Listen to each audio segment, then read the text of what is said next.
Assalamualaikum warahmatullahi wabarakatuh. Halo semuanya, perkenalkan nama saya Nelly Agustin dengan nomor NIM 23051273339.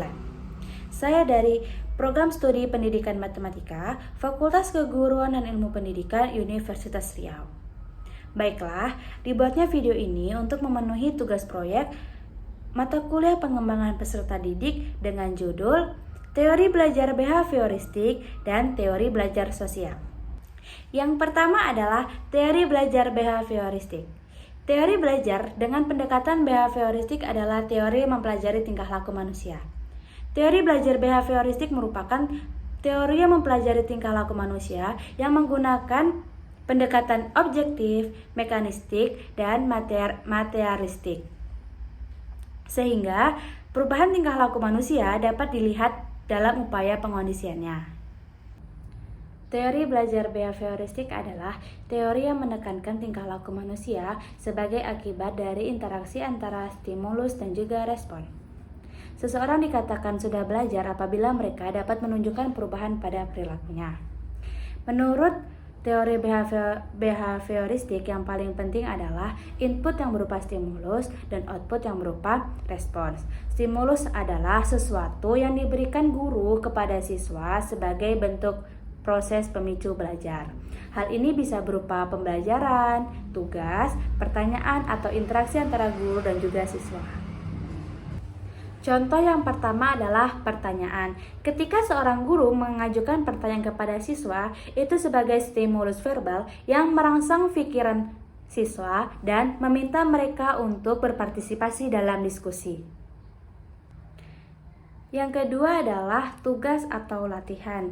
Tugas tertulis latihan matematika atau proyek penelitian adalah contoh stimulus yang meminta siswa untuk menerapkan pengetahuan dan keterampilan yang telah mereka pelajari. Contoh yang ketiga adalah diskusi kelompok atau diskusi kelas. Diskusi kelompok atau diskusi kelas merupakan stimulus sosial yang memudahkan siswa untuk berbagi ide, mempelajari satu sama lain, atau memperdalam pemahaman materi yang telah mereka pelajarin. Dan masih banyak lagi contoh-contoh stimulus dalam proses pembelajaran. Sedangkan respon adalah reaksi atau tanggapan siswa terhadap stimulus yang diberikan guru tersebut.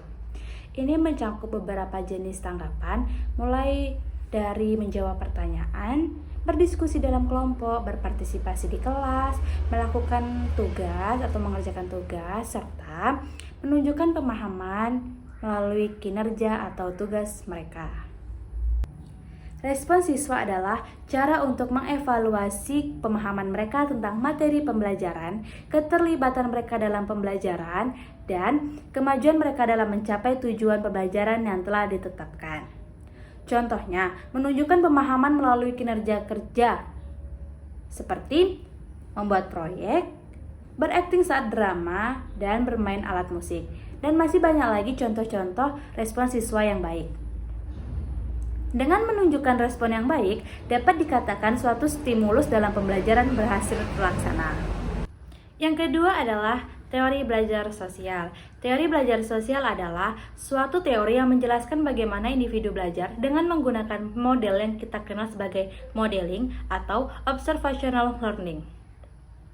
Lingkup teori ini meliputi aspek-aspek pembelajaran yang terkait dengan interaksi sosial, pengaruh tokoh, dan perilaku yang diberikan oleh individu. Prinsip utama teori belajar sosial adalah bahwa individu akan belajar dengan melihat dan mengikuti tokoh yang mereka sukai. Itu yang disebut dengan modeling. Teori ini mencakup pengaruh lingkungan sosial, interaksi antar individu, dan pengamatan terhadap perilaku orang lain dalam proses pembelajaran. Ini juga mencakup konsep belajar melalui model, di mana individu belajar dengan mengamati dan meniru perilaku orang lain. Contoh teori belajar sosial dalam pembelajaran adalah kelompok 1 mempresentasikan hasil diskusi mereka dengan PPT dan penyampaian yang mudah dipahami, dan mereka mendapatkan nilai yang sangat bagus yang diberikan oleh guru. Kemudian, Kelompok 2 atau kelompok selanjutnya akan meniru atau akan membuat PPT yang lebih bagus lagi atau cara mempresentasikan mereka yang lebih bagus lagi agar mereka dapat nilai yang lebih tinggi lagi dari kelompok pertama. Itu merupakan contoh dari modeling yang kita lihat dan yang kita tiru. Contoh lainnya adalah seorang anak mengamati orang tuanya olahraga setiap hari. Ketika anak itu melihat orang tuanya olahraga setiap hari, anak itu melihat bahwa orang tuanya lebih sehat dan lebih bahagia. Kemungkinan besar anak itu akan melakukan kebiasaan orang tuanya dengan olahraga sendiri. Dalam hal ini, anak belajar melalui pengamatan dan meniru perilaku orang tuanya, sesuai dengan prinsip-prinsip teori belajar sosial. Dan masih banyak lagi contoh-contoh teori prinsip-prinsip belajar sosial yang melakukan metode modeling, yaitu meniru dan melihat apa yang mereka lihat. Cukup sekian yang video dapat saya sampaikan. See you next video. Bye-bye.